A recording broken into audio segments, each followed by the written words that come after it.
Of the contract is also an important one. In Belgium, we have different options to end a contract. The more important one is Ontslag, resiliation of the contract. And in Belgium, there are two options. If you don't want someone in your shop anymore, you can say, okay, the contract ends now, and I'm going to pay you an indemnity. Or you can say, okay, the contract ends, but not now. You have to work still a few weeks, and then the contract stops. So you have two options. Or you pay, or the person still works a few weeks. If you want the person to still works a few weeks, to maybe learn something to the new guy that's going to replace him, you have to do it by aangetekende brief, with the post that the person signs that he received the post. You have to respect the delays that are mentioned in the law. So normally, when you have 2 years ancienity in your business, you have to respect so many weeks of opzeggingstermijn. I don't know if I'm being clear. So you have to respect these delays. And this time frame always starts on a Monday. So maybe, I'm going to receive a letter today from EasyPay. Okay, Pauline, we stop your contract and you're going to work for us 5 more weeks. And these 5 more weeks starts next Monday because it always starts on a Monday. Other option is, Pauline, we don't want to see your face anymore. We're going to stop your contract today and we're going to pay you the 5 weeks. If they choose this option, which would be not so nice, they are not formalities. So, if they're really not okay with me, they can just text me. Send me a message, Pauline, your contract stops now and we're going to pay you 5 weeks. But that's a bit rude, I think. I think it's always better to send a letter, to inform wide and clearly what happened and why did the contract end. When you pay someone the 5 weeks, for example, that's not always on a Monday. It can be in the weekend, it can be during my vacation, it can be on a Thursday. So there are no formalities and it can start anytime.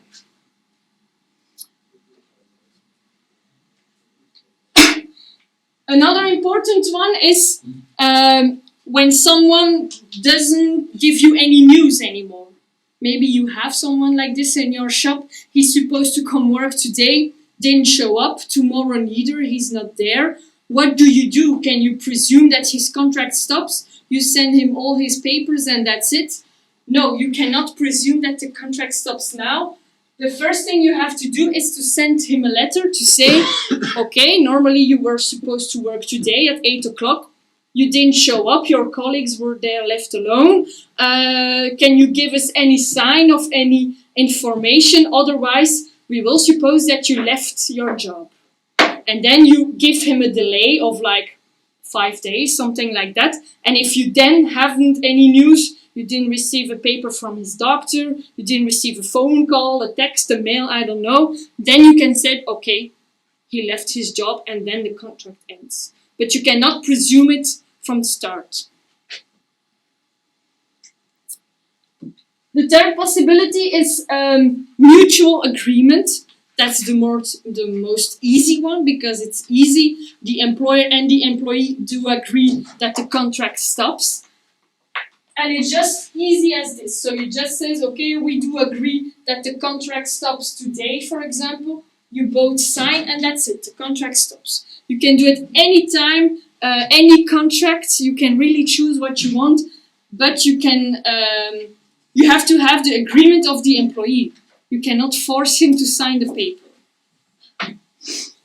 And then the last one, and then I will stop so we can all go eat.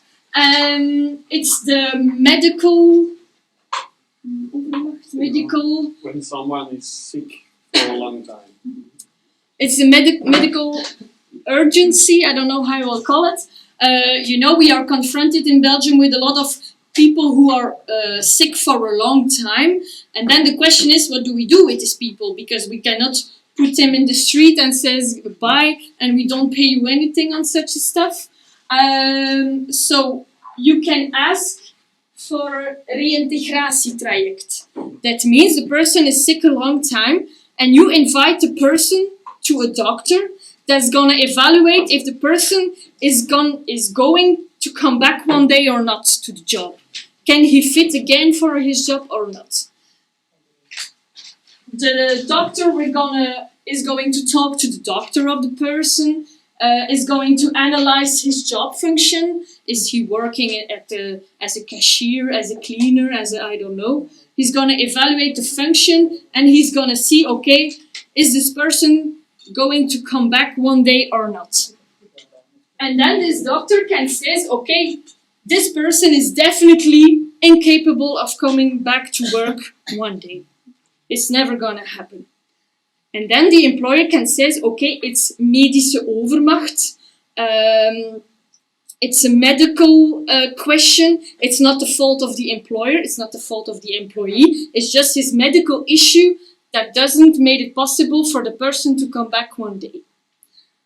Interesting about this is that the employer doesn't pay any indemnity. You don't have to pay 5 weeks or I don't know. You don't have to pay anything. And for the employee, it's interesting too, because if he asks for, if he go to the RVA for,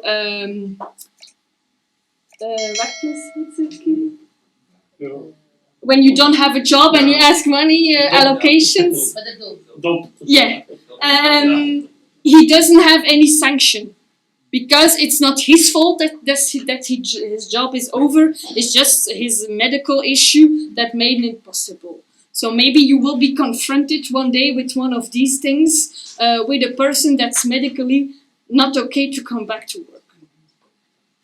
Okay, it was maybe a bit fast and all this stuff, but I hope you have some information and it was a bit clear. Thank you for your attention.